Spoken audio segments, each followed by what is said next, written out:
এক হানজালা কথা বলছে, সে যে কোন অঙ্গনের হোক, সারা বাংলাদেশের সুন্নি জনতা তাকে সমর্থন দিয়েছে। আমরা আমাদের নবীকে এত ভালোবাসি, নবীর পক্ষে কথা বলে কলিজাটা উজাড় হয়ে যায়। সে কওমীকরণ হতে পারে যখন সে সংসদে দাঁড়ায় বলছে যে এই দেশে যারা নবীর বিরুদ্ধে কথা বলবে তাদের সর্বোচ্চ শাস্তির বিধান কার্যকর করতে হবে, এবং দার্থহীন কণ্ঠে বলছে যে আমার নবীকে যারা শেষ নবী মানে না তাদেরকে অমুসলিম ঘোষণা করতে হবে। দার্থহীন ভাষায় বলার পরে আমাদের মন ঠান্ডা হইছে।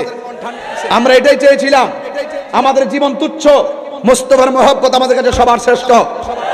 কিন্তু তার ডানে বামে সামনে পিছনে অনেক ইসলামী দলের লোকজন বসা ছিল, যারা ইসলাম কায়েম করতে চায়, যারা শরিয়া কায়েম করতে চায়, যারা তো টিকিট দিতে পুরো সব ব্যস্ত বাড়াই দিছিল।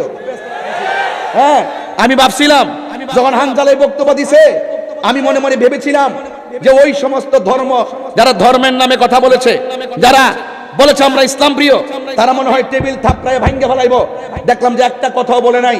তার মানে বুঝতে হবে নবী বড় জিনিস না, নবীকে ইউজ করে, ইসলামকে ইউজ করে তারা এই দেশ এবং দেশের মানুষের বিপরীত অবস্থা নিতে চায়।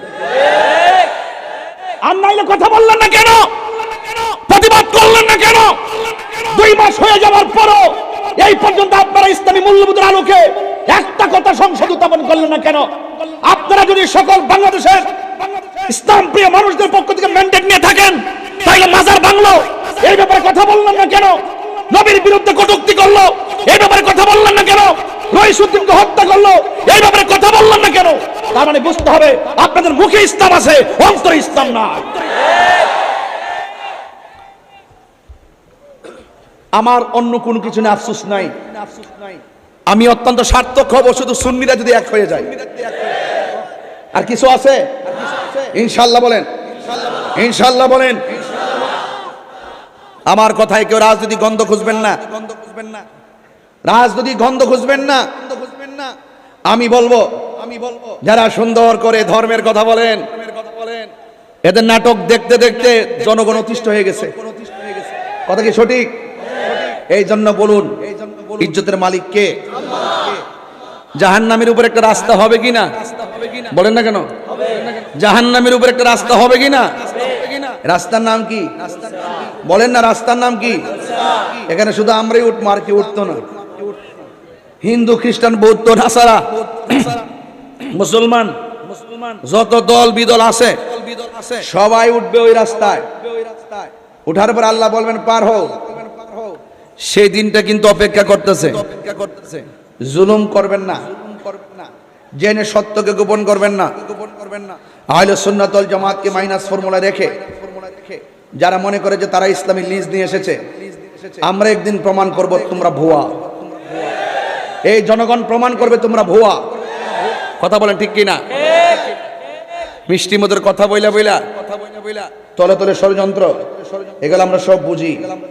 এই জন্য বলেছি কবর শুধুমাত্র প্রথম ঘাট নয়, এই ঘাটের পরে আরো ঘাট আছে। হাসরের ময়দান একটা ঘাট, পুলসিরাত একটা ঘাট।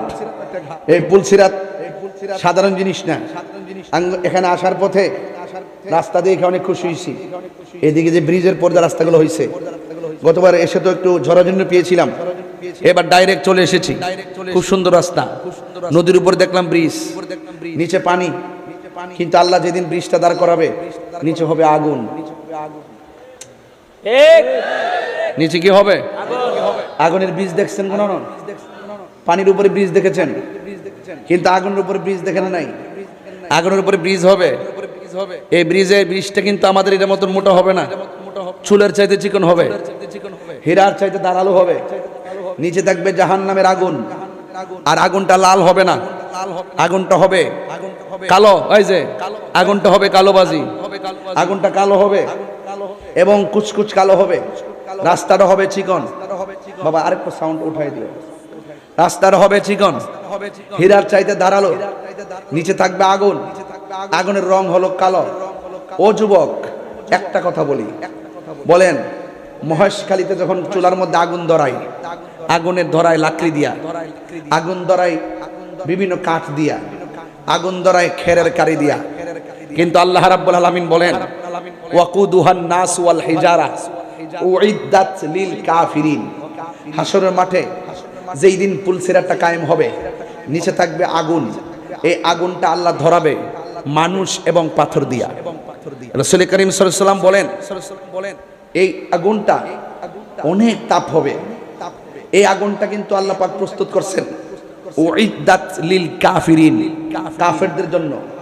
কিন্তু আল্লাহ পাক কোরআনে বলছেন এই জাহান্নামের নিচে থাকবে মুনাফিকরা। আঙ্গুদেশে মুনাফিক নাই? আরো জোরে আছে না নাই? আঙ্গুদেশে মুনাফিক আছে না নাই? উপরে ফিটফাট ভিতরে, মানে উপরে ফিটফাট ভিতরে এইরকম মুনাফিক আমার জন্মের পরে এমন মুনাফিক দেখি নাই। ঠিক আছে কিনা? হ্যাঁ। এরপরে এই জাহান্নামীর নিচে একদম তলদেশে থাকবে মুনাফিকরা। আল্লাহর হাবিব সাল্লাল্লাহু আলাইহি ওয়াসাল্লাম একদিন সাহাবায়ে কেরামদেরকে নিয়ে বসে কথা বলছেন। হঠাৎ করে বিকট একটা আওয়াজ হলো। সাহাবায়ে কেরাম বলেন, ইয়া রাসূলুল্লাহ, এত বিকট আওয়াজটা কোথায় থেকে হলো?